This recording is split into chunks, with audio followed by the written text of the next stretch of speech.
wanna watch a drama. You say you wanna watch a comedy. Well, you can watch it with your mama, or you can watch it with your daddy. You'll even sit and watch it with your middle schooler, so you can come and talk around a water cooler. We're watching all day and all night. Couch potatoes unite. Whoa, whoa. Couch potatoes unite. Whoa, whoa. Couch potatoes unite.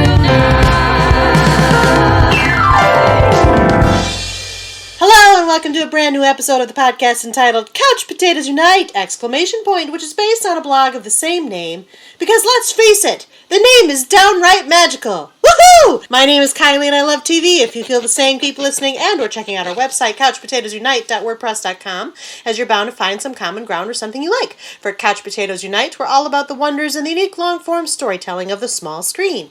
CPU, ! Hopes you've been following releases of brand new episodes of the podcast on Wednesdays, as well as new blog entries on some Tuesdays, and as always, we have several more new episodes on the way. Because the panelists and I live lives behind our podcast, the episodes are published once per week. Subscribe to the blog or the podcast via Apple Podcasts / iTunes, Stitcher Radio, Google Play, and now you can find us on Spotify to stay on top of brand new episodes. Episodes already published discuss a variety of shows around the water cooler, including but not limited to Fuller House, Westworld, The Good Place, Grace and Frankie, Arrested Development, Jane the Virgin, and the Arrowverse on the CW. Plus new episodes are in the works, including revisits for Gotham, Game of Thrones, Stranger Things, iZombie, Marvel's Agents of S.H.I.E.L.D., 13 Reasons Why, The Crown, American Horror Story. We'll be launching new panels covering Riverdale, The Chilling Adventures of Sabrina, Altered Carbon, Mr. Robot, Charmed, Outlander, and the Breaking Bad universe.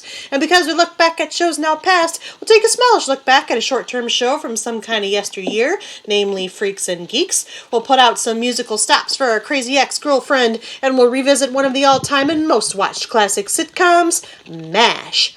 By the way, did you know that CPU also from time to time goes live? We've been live from bunkers and comedy shows and Comic-Cons, and we just went live from Blue Bridge Games to take a shiny look back at Firefly. Plus, we're planning more live appearances and other cool stuff. It's true, so make sure you like or follow us at our Facebook page, our Twitter at CPU Podcast, our Instagram at Couch Potatoes Unite, or subscribe to the blog, our YouTube channel, or find us on Apple iTunes, Stitcher Radio, Google Play, and now on Spotify. In the meantime, if you don't hear a show in this podcast format, fellow panelists and I still write reviews, and we always seek new panelists. If you have any interest in joining the discussion, say hello by finding us at any of those outlets I've mentioned. At the very least, stop by and leave us a thumbs up, comment, or review. We like feedback, just don't zap us to the other realm in the midst of your feedback offerings. It's very weird there. Today's panel is looking back at an American situation comedy that aired on ABC for 4 seasons from 1996 to 2000, and then on the WB for 3 seasons from 2000 to 2003. If you aren't already aware, from time to time, CPU will be choosing shows of all types, but usually of some fame or notoriety to reminisce about, and to consider whether or not they age gracefully, like the immortal Aunt Zelda, or don't hold up as well, like the immortal Aunt Hilda. As such, this is another chapter of our Looking Back podcast episodes, wherein we review a show that has been gone, either via natural end or cancellation, for some time. And today, that show is Sabrina, the Teenage Witch. The TGIF staple chronicles the adventures of Sabrina Spellman, played by Melissa Joan Hart, a girl who discovers on her 16th birthday that she is a witch. As a novice witch, her spells often go awry. Her aunts, Hilda and Zelda Spellman, played by Caroline Ray and Beth Broderick respectively until 2002, counsel her on the proper use of her magic and give her moral advice. Additionally, Hilda and Zelda must take care of Salem Saberhagen, voiced by Nick Bakay, a witch who is turned into a talking black cat for trying to take over the world. Sabrina's basic premise and genial loopiness earned the show comparisons to the 1960s television series Bewitched. The show also included contemporary pop cultural references. Though the comic book series, a subset of Archie Comics, was set in the fictional Greendale, the TV show was set in the fictional Boston suburb of Westbridge, Massachusetts. During its 4-year run on ABC, Sabrina was the highest-rated series among the network's TGIF lineup. In the 2000 to 2001 season, the show moved to the WB after a negotiation dispute with ABC. While ABC was willing to renew the show for a 5th season, the network was not willing to pay the reported $1.5 million per episode that Viacom Productions, which produced the show, wanted. The WB then picked up the show for a mere $675,000 per episode, but agreed to commit to 66 additional episodes, and will decide if that was the right choice or not. Today, for CPU's Look Back at Sabrina the Teenage Witch, we've gathered a realm comprised of 4 familiar CPU panelists who are eager to cast some spells or let the memories of this loopy sitcom cast spells on them. It should be noted that all of our panelists have viewed the entire series and may discuss sensitive plot points, sight gags, jokes, and other aspects best enjoyed on a first watch. So for those of you who have not watched Sabrina the Teenage Witch and plan to do so at some point, listen at your own risk, as there may be major spoilers. At this time, I'd like to introduce the panel. The panel, since they're all returning regulars, know how this works, but I'm here to remind you, listener, how this works. What I'm going to do is have each panelist identify themselves by their first name, just their first name, not their whole life story, and they're going to tell you how they came to watch Sabrina the Teenage Witch, what made them start watching, how did they find out about it, what kept them watching, and you get to let us know whether you watched all 7 seasons, because it's a looking back, and then you get to rate your interest in the show overall, first at the beginning of the series and then at the end, again, because it's a looking back, along the standard CPU character question, which changes with each show we do. Are you ready, panel? Yes. Awesome. So now I'm going to read the standard CPU character question that changes with each show we do so they can rate their interest thusly, and this is how it goes. You loved it? You think Sabrina was the most fun TGIF staple from beginning to end. It was downright magical. Woohoo! Like Sabrina Spellman. You enjoy the show, but your favorite part was watching the kooky ants. They added some much-needed adult humor to an otherwise overly kid-friendly affair like Hilda Spellman. You liked the show and were especially fond of the Spellman household, but honestly, this was the type of thing you'd rather have on in the background while you were studying physics, like Zelda Spellman. You adored Sabrina, or Sabrini, but found the show a bit milquetoast for your world-dominating needs. Besides, you're a cat who generally prefers westerns, like Salem Saberhagen. Though you enjoyed the Sabrina character particularly and would generally go with the flow given the situations depicted in some of the episodes, you found much of the show strange and a little hard to take, and didn't love the absence of the Harvey character in Season 5, like Harvey Kinkle. You arrived at the show later in its life and it grew on you, very eventually and against your better judgment, like Roxy King, Morgan Cavanaugh, or Miles Goodman. You arrived at the show later in its life and thought it was a fun, lighthearted comedy that you watched for a while, but you didn't really have more than a superficial investment in the series, like Josh Blackheart. You stuck with the show for a while, hoping it would get better, but you jumped the shark after the 3rd season because you did not like all the changes that were added to the show in Season 4, like Valerie Burkhead. You watched one season, out of order, and decided this show really wasn't for you, like the Quizmaster, Brad El Cerro, or Dreama. You did not really enjoy watching the show.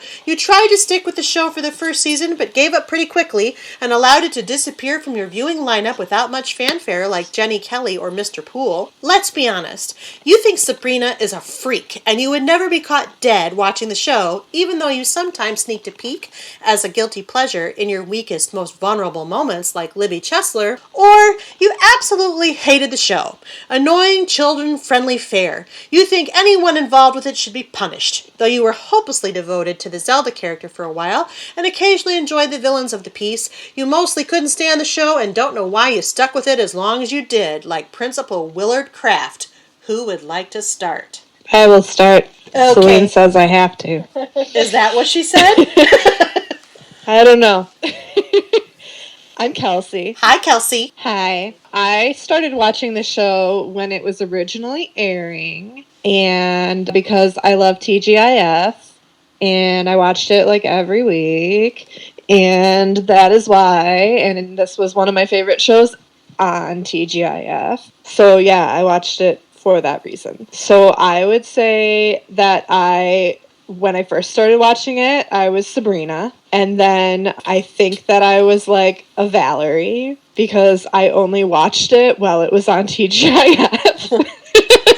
But then for the sake of this podcast, I watched most of the rest of it. I did not actually truly watch all of it, but I watched most of Season 5, and then I skimmed through Season 6 and Season 7 for the sake of this podcast.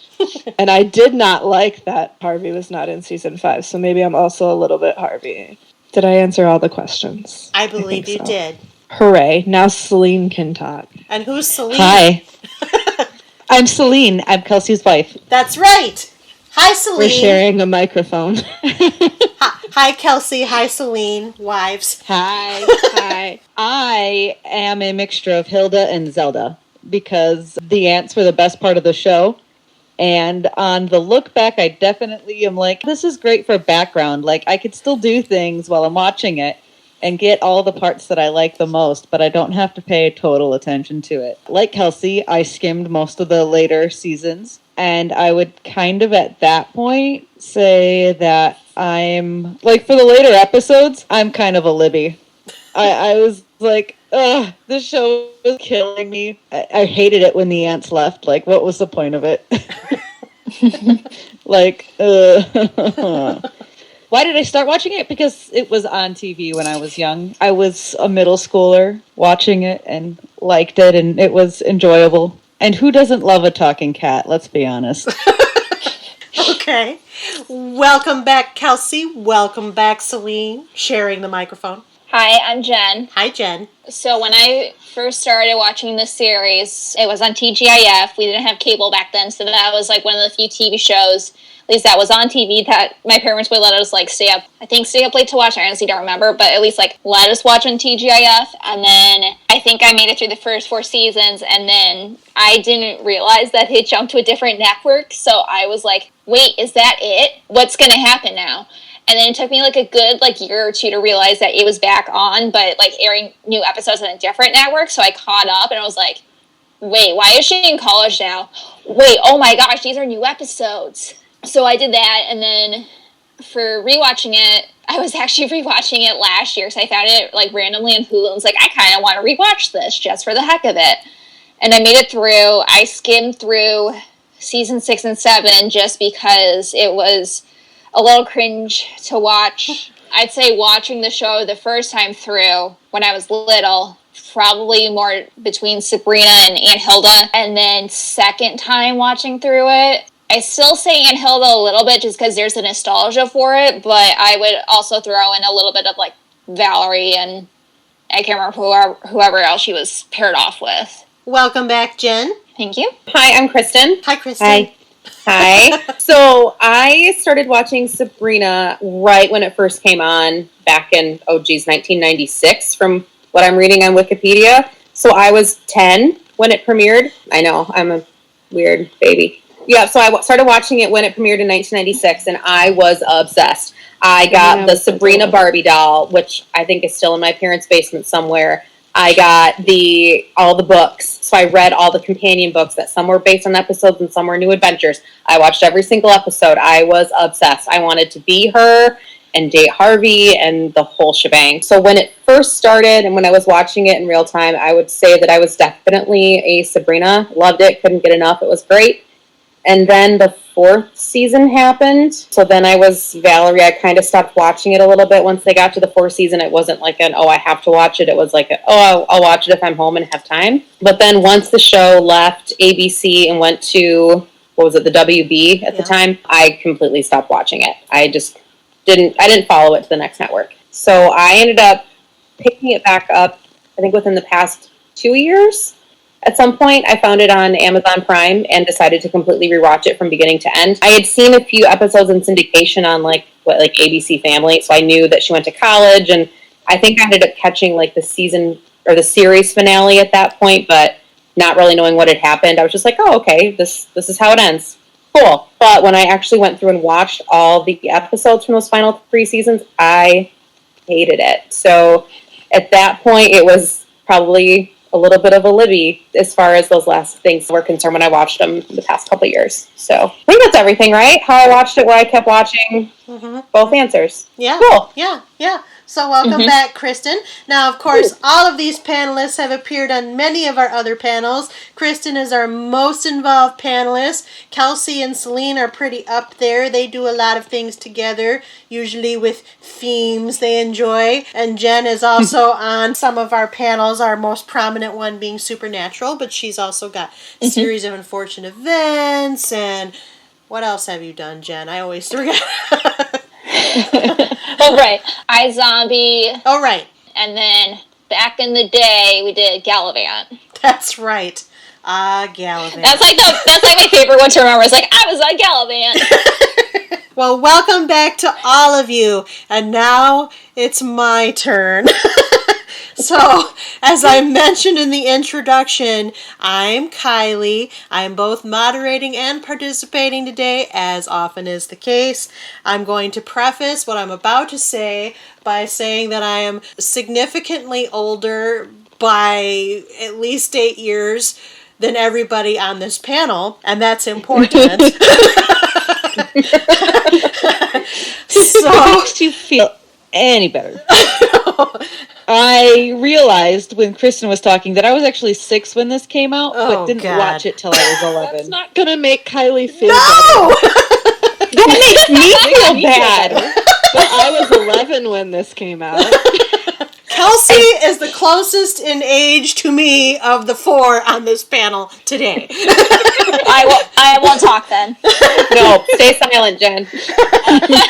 So this is important because as I am older, TGIF wasn't really in the Gen X wheelhouse. I had a sister who watched TGIF. Well, I still have the sister, panelist Hillary. You've heard her on many of our nerdiest podcast panels. She watched TGIF. I don't know that she had a particular fondness for Sabrina the Teenage Witch, but I do remember it being on in the house, and I remember sitting down and watching some of the episodes because of all of the TGIF fare. That was probably the one that sort of interested me because it was about a witch and it was magical and blah, blah, blah. However, I did not watch it with any kind of real interest because I'm also going to preface my next remark by saying I'm not a huge fan of Melissa Joan Hart. She was fine as Clarissa. That was still a little too young for me at the time. She was explaining it all. And so by the time she became the teenage witch, I was pretty much kind of over her, although I'm sure she's a lovely person in real life and she's my same age. Anyway.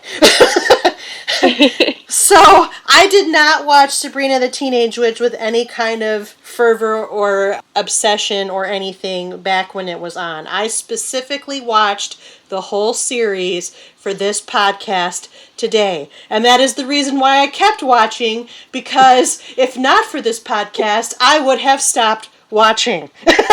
Because I find it a little bit dumb. And that's probably going to turn off some listeners, and I'm really, really sorry. But remember, I'm old. So, when I first started watching Sabrina, I would say that I was Harvey. I went with the flow. I found some of it strange and a little hard to take. I also hated when Harvey left. I think Harvey is one of my favorite characters other than the cat and Aunt Hilda. And so I would say I was Harvey when I first started watching. By the time I was at the end of it, I was somewhere between Libby and Principal Kraft. Because the college years, to me, were quite terrible, and we'll talk about why. And so that just bodes well for this podcast episode. So the ones that loved it couldn't even stick through the whole show, and I didn't love it at all. So now we get to talk about what we loved and what we hated as far as these 7 seasons. We've kind of already made a pretty big division, a pretty big delineation between the ABC years and the WB years, but this is your time to free for all. What did you love? What did you hate about Sabrina the Teenage Witch? Hey, remember that one time when she had to kill a vampire and the steak broke, so then she just killed him with a real piece of steak? I mean, sure. That was really dumb. The whole show was kind of ridiculous looking back on it. I know. Yeah, but that part I was like, no, I'm done now. This is too ridiculous. That was season 5, and I was like, I just can't anymore. Or was you it weren't 6? done.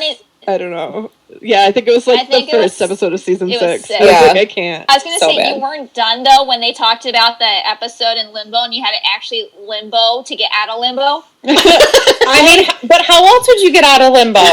But to limbo, I mean, but that's that level of ridiculousness. I loved it when Britney Spears guest starred. Yes. They were good friends in real life at that time. Yeah, that was a decent episode. Anytime they brought on former Mickey Mouse Club members turned boy bands or Pop-Tarts, that was kind of fun. They knew their audience. For sure. RuPaul was even on there. Yeah, RuPaul was on there. Yeah. Which I totally did not get that reference growing up. Oh, And then definitely I not. saw, Yeah. yeah. So, and then I saw it later when watching the reruns. I was like, oh, so that's who that is. That's why he looks so familiar. And Barbara Eden played her, I guess, great aunt, which is fun. She was Jeannie. Yeah. So I like that. So they got some fairly decent guest stars on there. And sometimes they had bands on there that I was like, oh, I forgot about that band. Like who? Because I forgot most. I don't remember. I forgot already. Other than Britney Spears, NSYNC, and the Backstreet Boys, I really I remember them. Yeah, I don't remember anybody else. Oh, there was like a smaller rock band that they went to see in concert now. Oh, And yeah, now you're I can't right. remember who. It was the Violent Femmes.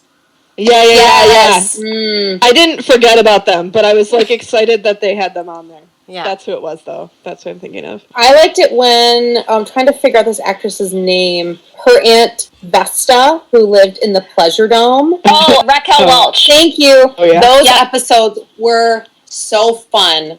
Where she just had like the room of adoration. So anytime she'd open the door, it would just be applause, applause, applause, applause, applause. Sabrina got to shoot her music video there. And I remember she had like the crimped hair and she had like the chopsticks in her hair because that was a big deal at the time. And she had these like red pants on or something and this white like tank top. And I was like thinking, I still remember it now. I'm like, oh, she looks so cool. I want to look that cool. Never happened, but I just remember thinking that was like the epitome of like fashion and cool at the time that episode came out. Can Yeah, I was we gonna say- briefly talk about how catchy that stupid song was that she did that music video Yeah, to? and she had like the dancing clowns, like crazy. Kristen was butt dancing just now, for those who couldn't see it. Yeah, whatever.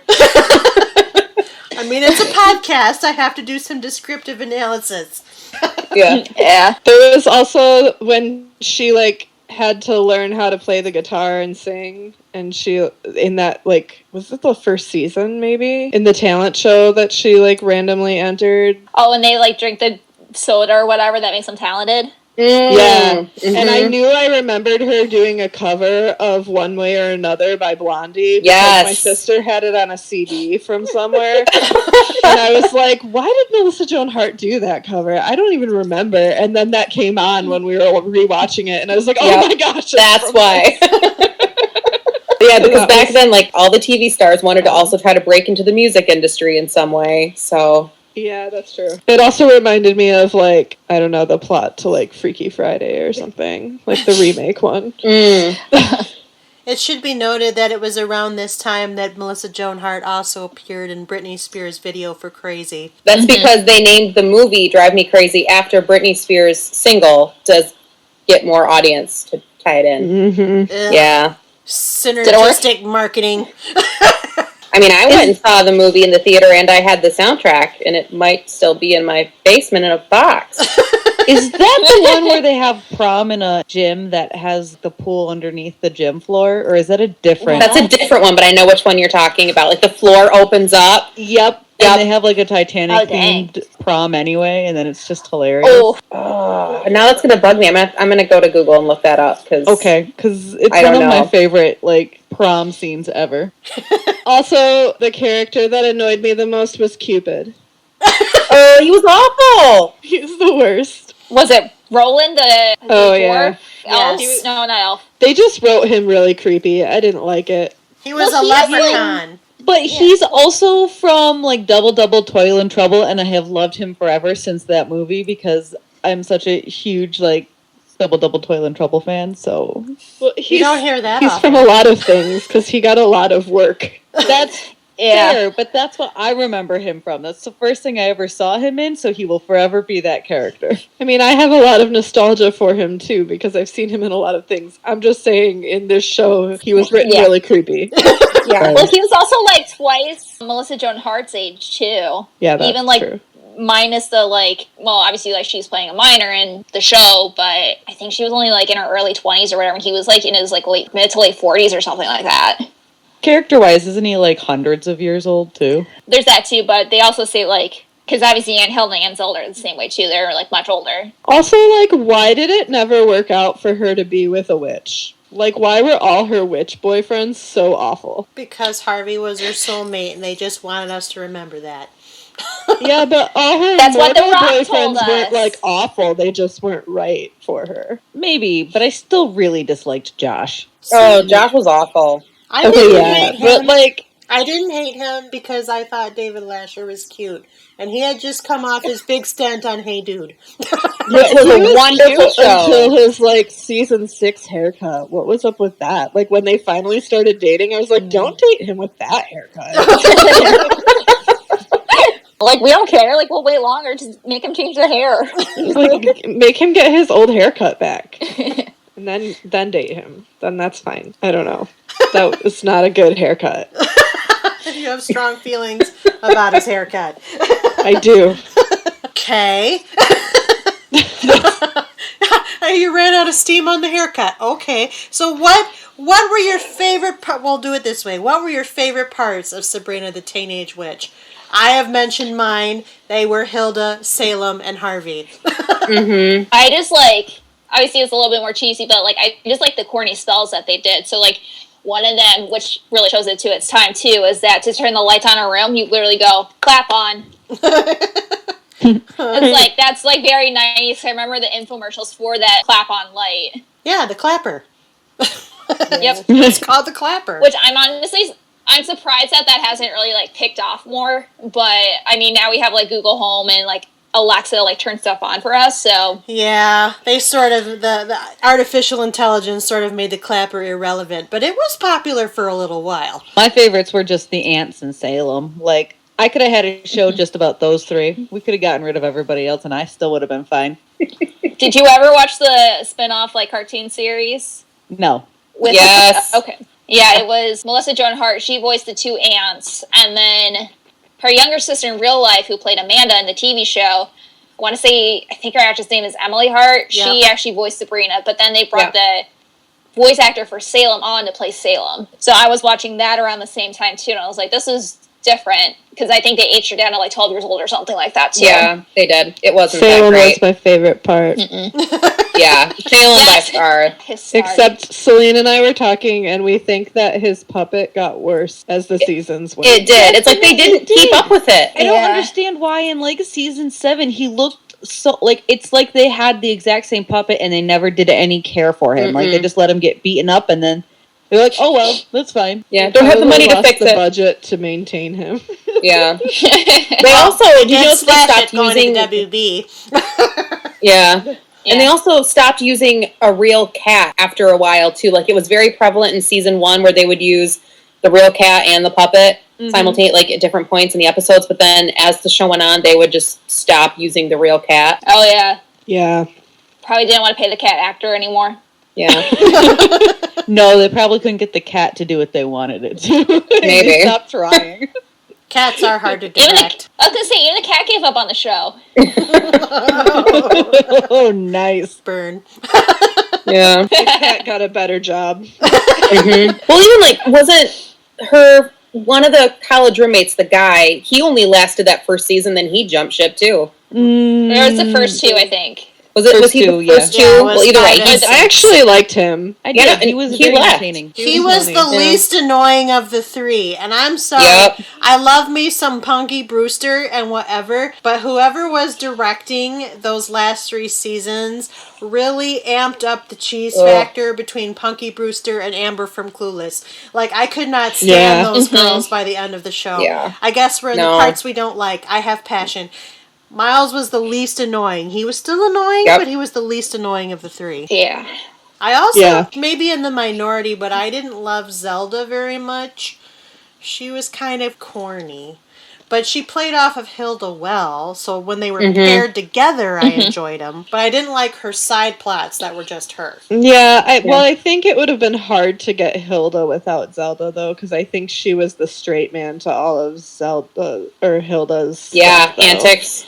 Yeah. But I agree, like, her stuff that was on her own felt kind of flat. And I think a lot of that, though, is how they wrote her. Like, once you made her just the crazy scientist, or the scientist person who didn't really care about much else, I don't know how else you could have kept up. I don't know. Yeah, they made her a little more one-dimensional. Yeah. Which is sad because she was playing a self-actualized, somewhat together human. I mean, she was the witch, immortal human. She was, the more put together of the two sisters. That was the running joke. But then she ended up being less funny because of it. So what else did you love, or what did you hate? I actually really missed Libby after we lost Libby. As annoying as she could be, looking back on Sabrina, I remember Libby the most after the aunts and Salem. And Sabrina, I guess. But, Libby was, I don't know why I remember so much about her, actually. Well, because she was actually kind of a really good villain or B-villain, depending upon the season. And then once she left, Principal Kraft was around for season 4, but... Yeah. Martin Then Mull's they got Brad. Yeah, then they got Brad, who was not even remotely interesting at all. No. And that whole, witch hunter plot was kind of dumb. Yeah. And then they didn't really have somebody like that in the college years, so... Nope. No. It was more of a sitcom, and she just happened to be a witch. Yeah. At that point. In, was it between season 1 and 2? Yeah. They replaced Sabrina's best friend? Yes. Yeah, they got rid of Jenny. She, moved to Alaska or something. Yeah. No. No. Valerie's the one that moved. Oh, Valerie's one. Okay. Yeah, Valerie's moves to one that moves Alaska. to Alaska. Jenny just completely disappears, and then Valerie is there. Yeah. And they never explain it. I think they just said, briefly that she moved, and then they got rid of Mr. Poole, too, and I don't know if they explained that or not. They did not. But Paul Feig went on to make movies. So I know. He did. Made Ghostbusters. Yep. Big director now. Yep. Mm-hmm. I did like Mrs. Quick, though, when she, unofficially replaced Mr. Poole. She is played by Mary Gross, and one of her big roles is in True Beverly Hills. Which is a fantastic movie. I enjoyed that movie. It's a guilty pleasure of childhood. Yep. Agreed. Also features Shelley Long and some people. Am I able to rant about Sabrina now? Yes. Yeah, let's rant. Okay. I did not like her. She was so... she started off okay. When she was learning her powers and learning about all of the loopholes and catches that came with magic in the first couple of seasons, she was okay. But she gradually got more and more wound up, where every episode she was literally complaining about something. It was very tedious. What is her problem? She's a teenage witch. She should be happy. Well, they should have called it Sabrina Complains It All. Because that would be true. Until she occasionally cheered woohoo. I don't know. She just came off as very spoiled and unlikable. And that's not... I don't know that that's Melissa's fault, but I didn't like it. And she's the star of the show. It's named after her. It's I do not enjoy this version of the character at all. I like the dark version a little bit better. Maybe that makes me weird, but I don't know. I agree with you. I don't like either version. But, I couldn't get into the new version. I think both Sabrinas are annoying. But one is less annoying, and I would advocate No, the dark one. They're both too egocentric and spoiled, and they both have this problem of using their magic without knowing enough about it to know what the consequences are going to be. Okay, but I would advocate... One just has a snarky talking cat. That's true. Which makes it better. Well, see, I can't blame the Kieran and Schnipka, whatever her name is, Sabrina, for being egocentric, because everybody makes her out to be the chosen one, so she's going to get an ego. Whereas Sabrina Spellman, Melissa Joan Hart style, has no such anything applied to her. She's just a spoiled, rotten brat with a talking cat. So. Out of curiosity, if we were to do a study of all the shows that have the main character's name in the title, aren't they all kind of that way, though? Isn't that somewhat a product of, you're carrying this entire show, you're going to end up being a little high-strung, a little egocentric, you're going to make stupid decisions. Like Archer. And everybody loves Rezmer. That's where you went? You went to Archer? I did. Yes, that very much proves Selene's point. But I'm trying to Thank think, you. is that... I mean, Archer is the exemplar of your point, but I'm trying to think of like some other You show. said shows named after the. You said shows named after the character. That's like the first one I thought of. Right. Well, for reasons that are clear. I'm just trying to think, is that true for all TV shows named after the main character? Yeah. Bob's Burgers. That was going to be my other pick. Chuck, maybe, but I think he's more like high functioning or not. Well, Is Dexter that way? I haven't watched past that first season. He's a serial killer. I mean, he's a serial killer, so I think that's a little different. I don't think We are just getting so off topic. I'm just trying to put this hypothesis to the test, okay? I know. We can put it to the side for a later day. We can do a say that for a little live mini panel. case study episode. Okay. Someday we will do that episode. So about Sabrina the Teenage Witch. The college years were terrible. We all agree. They're horrible. I hated when Awful. Harvey came back and he started dating Amber. Yeah, that Yeah, was that was weird. That was WTF. and Yeah, that was crappy. off-putting. Who? I just don't see what anybody would see in Amber.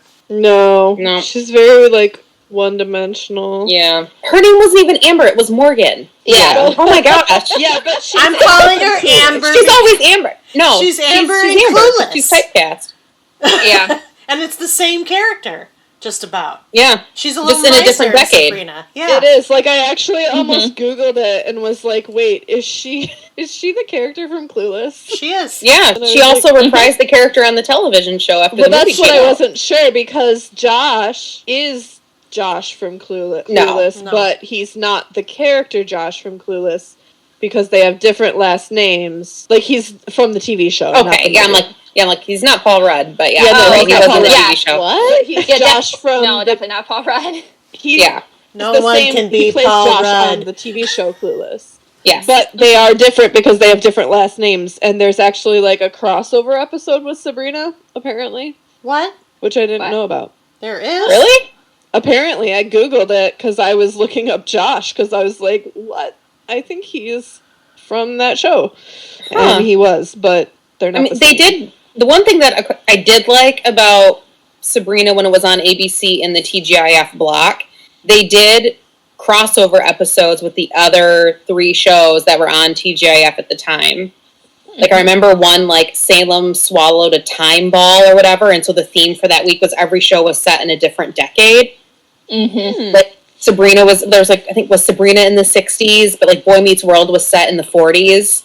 And like Oh, Salem cool. kept popping up. So if you come to a random Boy Meets World episode that's random, like set in World War II France, that's why. Random crossover week. I didn't I watch do all of vaguely these. remember that. I remember the Time Ball episode, actually. Yeah. Yeah, they just had it play out across a couple different episodes of TGIF. Oh, that's cool. Huh. Yeah. I didn't watch all of that, and so I will not be able to appreciate this device. Yeah, I didn't appreciate it when I was Same. watching Sabrina as a standalone, but when I watched it that night in real time on TGIF, it was kind of a big deal. Sure. It was like what the Crisis on Infinite Earths crossover is now. Wow, that's some But bull claims. Yeah, it is. But to my young, like 12-year-old self, it was a big deal. Sure. Because, you I know. can see why you might make that Yep. comparison. Yeah. She says very confused and unsure. Hey, I'm trying not to be the party pooper that shows up because every party needs one. But this Sabrina party kind of needs one because it was just awful at some points. They should have just stopped when she left high school, in Yep. my opinion. Yes. Like, honestly, done. Well, they repeated her junior year. They Because she did? started school as... Yeah, so the first season she was a sophomore. Because she just Second turned season. 16. Yes, she was a sophomore, and then junior year was the second season, and then they just do like a random school year because she still starts the school year, and then season 4 is senior year because she has I didn't two notice. first. Yeah, I noticed it the last time that I rewatched it. And I was like, wait a minute, how does this make sense? Because I think she started around like the first day of school for sophomore year when She did. her birthday was or whatever. So Yeah, she transferred. Okay. more flaws. Well, yeah. So I'll ask this question this way. For those of you who enjoyed the TGIF motif, does watching it as an adult make it better, worse, or the same than watching it as a younger person / child? Worse. I didn't enjoy it as much watching it in my early 30s as I did in my early tween teens-ish. The show also doesn't hold up well. No. So there's that element as well. It's very much a 90s time capsule. It is. It's a snapshot of time between 96 and 2000. So I don't did not enjoy it as well. I mean, obviously, I don't want to say worse, but it's different watching it when you're older, especially with how much has changed since the show first aired. So obviously it hasn't aged well, but I also like the nostalgia part of it. So there's a better in that where it's like I can watch it, like kind of have it on in the background if I want, or just want to watch something like that I'm familiar with, I can just turn that on. So that's my thought on it. I mean, I think as much as I watched before was still good for me. Like, I don't think it ruined anything. I think it was never like, oh my gosh, this is the best thing ever as a kid, I guess. Like, I was just like, yeah, this is a cool show. There's a talking cat and witches and magic, and the ants are funny, and it's funny because I like puns, and there's a lot of them. So I think it was still as enjoyable for me until I got to the later seasons that I hadn't watched yet, and then I was like, ugh. It was also enjoyable because I got to let our daughter watch some of it, and she really likes it, and that was fun to like watch it through her eyes. And it was also fun because I get more of the references now too.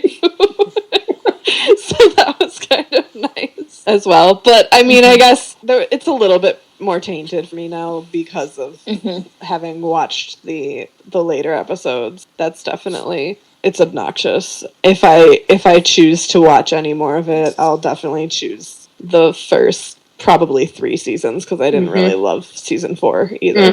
Dreama, 2 thumbs down. Oh yeah, yeah. That's where I'm at with it. That was a square peg in a round hole for sure. Although, oddly enough, I think the episode I've seen the most of randomly through, like, it being on TV is the episode where they get stuck out in the cold with Brad and in the tower. Like, I've seen that episode, like, 5 times. And I don't know why, but that's the one that I just always happen to see. I was going to say, that one's usually on syndication a lot, I think. I don't know what's so awesome about that episode, but I remember, I've seen it a lot. Salem, like, it's a good episode. Like, that's like the most that we've seen Brad actually be like a threat that he's actually a witch hunter. But even with it, like, the only thing that happens, like, if he says that you're a witch, then you turn into a mouse. That's not quite as threatening. Till Salem accidentally eats you. There's that. So did you have favorite season or seasons? And least favorite season or seasons? Well, my least favorite season is going to be 7. Sure. Because the ants aren't there. Yeah. Well, and also it was just terrible. Well, yeah, that too. I mean, I slept through most of that one, I'm not going to lie. So. I think the first 3 seasons are kind of tied. For me, the quality of the show was still pretty good, and it was very consistent. But I think the first season as a whole would probably be the top spot, just because it was still brand new. They had a lot of ideas. It was fresh. But, yeah, anything past season 4 just got progressively worse. I agree.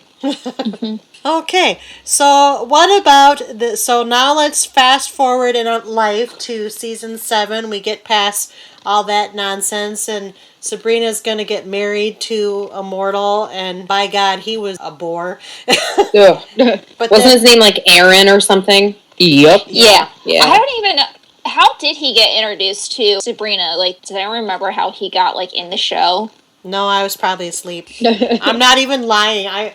I watched this, I marathoned this season, most of this season one day when I was sick. I don't remember half of it, and it was terrible, and I fell asleep. Because they met in what, season 7? Yeah. Okay, so Sabrina, I don't know, she meets him because she gets a job as a writer for the entertainment magazine Scorch. Oh yeah, that was terrible. Oh, yeah. But this storyline and all associated characters are dropped midway through the season. That's very true. That's according to Wikipedia. Yep. Never to return or without explanation. Nope. Which happened a lot. So anyway, they get to this finale. She's about to get married, but she has an extreme case of cold feet because she realizes through the exploration of her soul stone that Harvey is her soulmate. What did you think of the series finale? Was it a proper send-off for the characters at that time? Well, I think first of all that it's kind of dumb that she didn't realize Harvey was her soulmate before, because there was that whole episode at the end of season 6 where she like turned into the statue and like shattered or whatever, because that whole, you remember what I'm talking about? Yeah. Kylie's nodding. I'm following. So, like, it had to be one of those 3 people that was her soulmate, right? It had to either be Harvey, Josh, or that random caterer guy. Yeah. Which they should have. None of those 3 were Aaron. Yep. No. Although I kind of wish, just for like kicks and giggles, they would have flushed out the caterer's character a little bit more instead of having Aaron. Like, he could have been. That could have been him. It didn't have to be Aaron. It could have been, what was his name, Lucas? I don't know. Oh, you're better remember that than me. That seemed like a compelling storyline. They could have brought that back. Yeah. Although the abruptness of that episode was really annoying to me. Or the next one. Actually. The next one. Yeah. The 7's beginning, yeah. Because the abruptness of that made sense. Because she had made that deal when she brought Aunt Hilda back to, like, give up her soulmate or whatever. Her life. Yeah, because then Aunt Zelda sacrifices her adult years to save Sabrina. Yeah, but it was, like, so random. It's and, like, very I random. didn't even know that was an option, because if that was an option, why didn't she do that to save Aunt Hilda? Well, no, I think that dude who gives them the option takes different things from everybody. I think he makes their sacrifice more pertinent to that person individually. Yeah, that was... No, I just assumed. I made a leap. Well, for those of us who were not sharp enough to make that leap, that was not explained. I mean, that's a pretty good leap. Yeah. Good job. I think you're right, but that was not explained very well. And so it was just like, all of a sudden, Sabrina's put back together, and Zelda is a child. Zelda's a child. And then she Zelda leaves. just disappears, and I'm like, why is their child Zelda just, like, gone somewhere? Like... Where did she go? Yeah. Also, then at the finale episode, Zelda is a freaking candle. Like, we don't even get to see her, and that really pissed me off. Yeah, I would have liked to see if they could have found a way to bring back Beth Broderick for that. I would have liked it. Yeah. I mean, So she had to make a sacrifice so that her mom could be there instead. Yeah, because her mom would still be a ball of wax, which makes no sense, because I thought the whole point was she couldn't see her mom until she got her witch's license. Like, I don't remember. Was that the thing? There was a time expiration. I think they changed. I was going to say they changed the rules after that. I think. I mean, we all just know that they did that because they couldn't get Beth back. So yeah. We're talking semantics at this point, but Even like though the abruptness of them going. Like, at the end of that, like, the fact that they don't even explain what, like, happened. The ants just disappear. We don't see them again. And suddenly they're living in the aunt's house. Yeah. That also annoyed me. That was weird, because no 20-something would have a house that nice. No. Yeah. Just like Full House. In Fuller House. True. It's a TGIF running gag.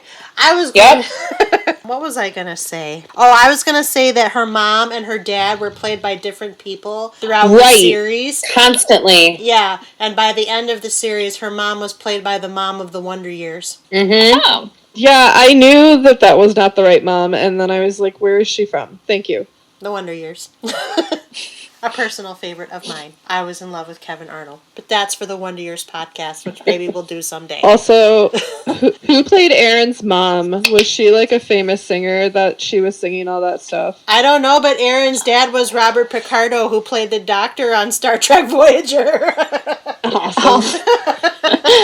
Selene just turned to me during that like wedding scene when she was singing "I'm Still Here" from Follies, and she was like, "That's gonna be you."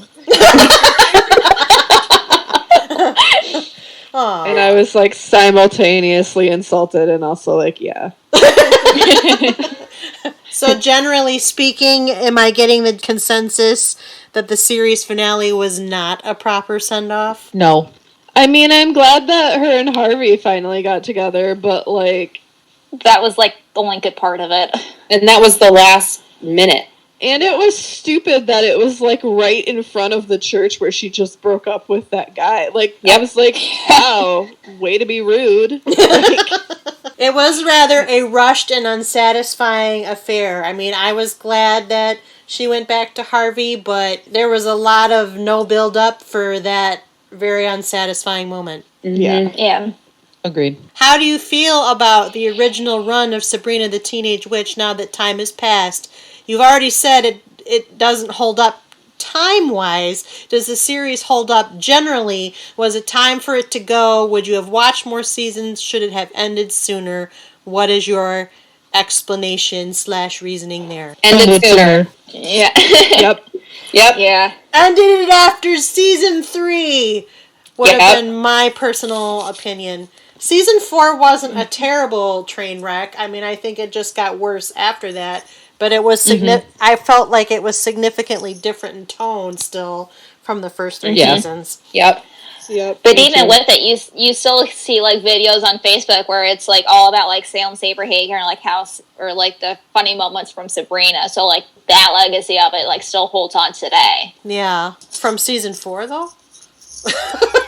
Yeah, I was doing a sound design for a show at a local college earlier this year, and I had to get the audio for someone was TV surfing, and the person who was doing the projection design pulled up a Salem scene, so it was a best of Salem, and it was a season 4 clip, so there's a fun fact. So maybe it was important just for that moment.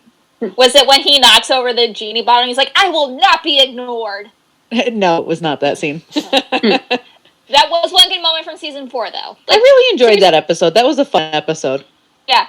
Like, I think growing up, I wish a lot of that stuff, like, actually existed. Like, you drink to, like, make yourself, like, sing well and, like, be talented. Or, like, the genie bottle that you can, like, escape into, like, a clubhouse. Like, how cool would that be if that existed? Right. Well, and Until everybody gets sucked into it. Yeah, it's true. I will say Salem was consistently funny, although even his jokes got kind of dumb in the college years by the end. Yeah. My cat really enjoyed watching Salem on TV today. Which cat? Evangeline. Okay, because you have 4. I do. She's the only one who actually watches TV, though. Fair enough. She enjoyed Salem, huh? She did. Yeah. She's like, that cat is attractive. I think so. I don't know. Oh no, and it was season 7 Salem. She must have a thing for badly made cats. Season 5. So this is... Maybe she's got cataracts. She's getting old. Aww. So this is really random, but it is tying back to the show. Did anyone watch the 2, like, spin-off movies? No. No, I was just talking about them with Selene, though. I think we didn't watch them. Didn't the movies happen before the TV series, though? So there was one, I think, that had Ryan Reynolds in it, but that was for the series. Yeah, that was like the pilot, almost, to see if there would be interest. Like, I think what happened with Buffy, where it's like, try and do it, and then do a TV show based on it, but do it a little different. But then I think during the season itself, or series itself, there was 2 movies, because, like, there's one where Sabrina, like, travels to Rome, and then I remember I was obsessed with the one where she goes to Australia with Salem. Yep. And, like, Tara, I can't remember what her name was back in the day, but Tara Strong was in it. She played the best friend from England. Yep, I watched all 3. Surprise, surprise. I did not, but I just want to clarify that that's not how the Buffy movie got made. The Buffy movie that was made was because Joss Whedon tried to sell what would be kind of a nascent version of the TV show, but the studio basically told him it wasn't good enough for film, and so he compromised his vision to produce the Christy Swanson, Luke Perry, Donald Sutherland one, which has its place, And he didn't ignore it when he piloted Buffy the Vampire Slayer, the TV show, because they make reference to it all throughout the pilot of the TV show. But the reason why the Buffy movie was so different is because he didn't get to have the say-so over his intellectual property. And that's actually a subject. If you ever listen to Joss Whedon interviews about Buffy the Vampire Slayer's evolution, he still has bitterness about that. So He's got a lot of bitterness. Yeah. So I was gonna say for that Buffy movie, because I watched the TV series, but I didn't watch the movie. Wasn't that technically set at a different school, and then she moves because of what happened at the previous school? Correct. Because Okay. yeah, it starts in the previous school, and she's still a cheerleader. She's kind of more vapid than Sarah Michelle Gellar's Buffy, but of course the vampires overtake it and the school burns down, and that becomes a reference point for why she's moved to Sunnydale. So Sabrina the Teenage Witch was created by Neil Scoville and Jonathan Schmock. This is their only TV creation ever since 20 years ago. Would you watch other projects they create together if they create anything ever again? Or separately, why or why not? My answer is no. No. Yeah, it's going to depend on the show, not on the creator. Yeah. Especially when they're not known. I mean, I pay attention to creators, but I don't like this TV show, so they have not sold me on their ability to create good TV. That's probably why they haven't created any good TV. Yeah. Right. Burn. How does Sabrina the Teenage Witch compare to other sitcoms, including fantasy or supernatural sitcoms, to the extent that they exist, because there's so many? How would you rank it among your personal favorite series, either in its genre or in general? Or does it even merit a ranking? The best ranking I can give it is it's mostly enjoyable. I don't have a ranking. It's just something that I look back fondly on, but less fondly now that I've watched all of it all the way through. Yeah. Yeah. I mean, if I'm going to recommend a TGIF show to anyone, I'm going to recommend Boy Meets World. I'm not going to recommend Sabrina. I'd probably still recommend Sabrina, but it's just like after the first 3 seasons, then you can decide if you want to keep watching it or not. I would not recommend this to anybody I know unless they're in a certain age group. It does not. I would not recommend it. If somebody was like, oh, I used to watch Sabrina, I like that show, I'd be like, hey, it's on Hulu if you want to rewatch it. That's what I'd say. Yeah. I mean, yeah. I can't. I don't like it. I'm sorry. No. And I love I'd say- fantasy stuff. Like, I love magic and supernatural, but this just didn't land for me. I would say watch the Halloween episodes. Oh, yeah. The river. That's How did we not talk about the river of candy corn? I don't remember it. That was one of my favorites, because I think they make, like, candy corn in the cauldron or something like that, and it just gets to be, like, way too much, and, like, all of the candy corn, like, flows through the, like, one of the doors, and it's like, it's a river of candy corn. I do remember this candy corn business. I don't know that I personally would say the Halloween episodes are all worth the watch over the rest of the series. I just like Halloween themed things. Sure. Yeah. Watch would The agree with Nightmare that. Before Christmas. The season 5 Halloween episode is not good. I will tell you that. I recently Season- watched that one. Yeah, season 5 isn't good. Season Nope. 5 through 7 isn't good. No, not good. Season 4 is a C-. Seasons Yep. 1 through 3, I'll leave it to my fellow panelists to rank.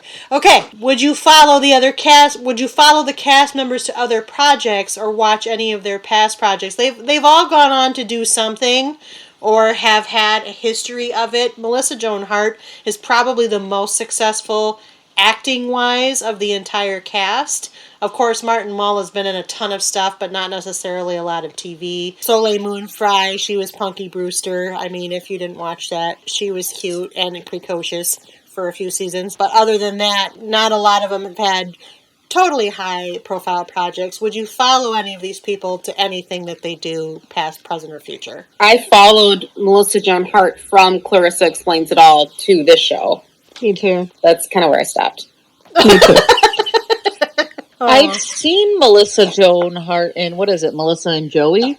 Yeah, that But was... that was more sister influenced. Like, my sister was like, oh my god, I'm watching this. And she just watched it all the time, so I ended up watching it. But That was Yeah, with I Joey tried to watch Lawrence. some of Melissa and Joey. I didn't like it very much. There's something else that she's on now. She's on a Netflix show. Yeah, I just watched the first episode. It's called No Good Nick, and it's with Sean Astin. That's what it is. I watched the first episode of that. That was all right. Yeah, it was decent. I mean, it's, you know, like a sitcom, so I think I'd have to watch probably a little bit more of it. So, this is, like, really random, but I remember, I didn't even realize it was her when I was watching the series, but I watched some of CBS's Under the Dome, and Beth Broderick was in that, and I didn't realize it until I went to look at who the cast was. It was like, oh, wait a minute, that's Aunt Zelda. That's why she looks familiar. She must not have been a regular, because she's not on the list. I think she died within the first couple of episodes. Yeah.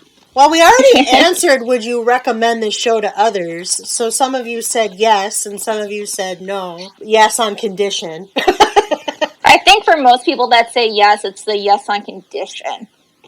Or the yes because of nostalgia. Yeah. Which would probably be the condition. Yep. I think if you are interested...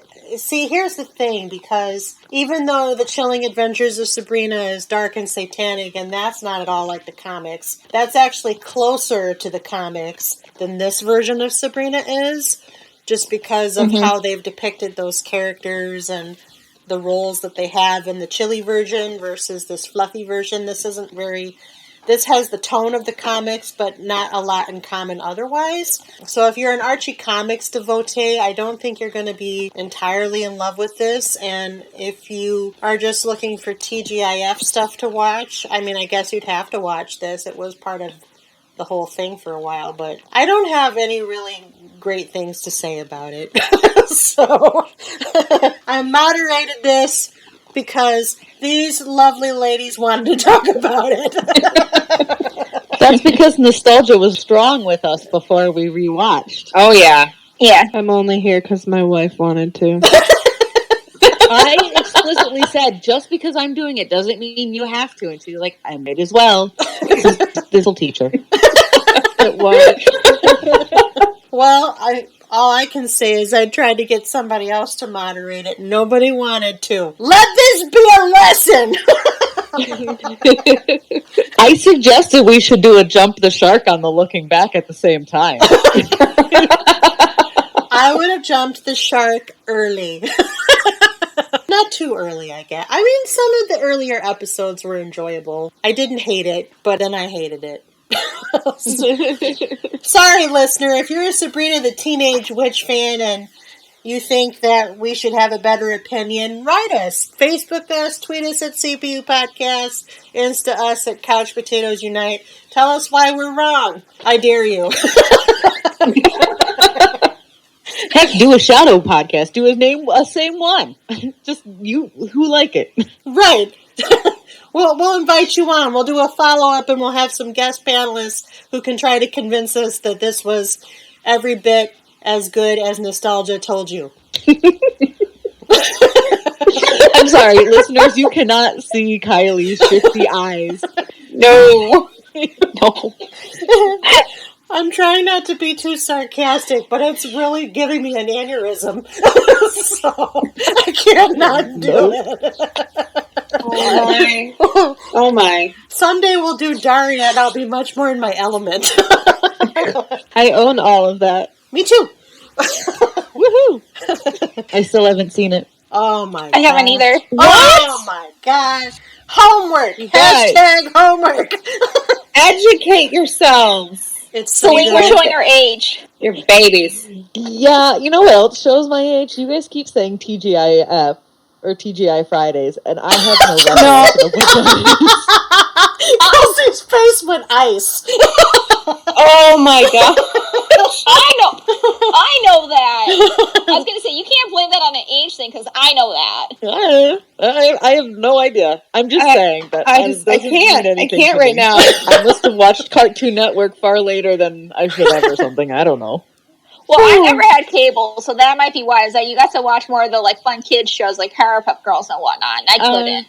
My parents were just big sports fans, so when my parents came home, it was all sports. All I can say is I watched Space Ghost Coast to Coast.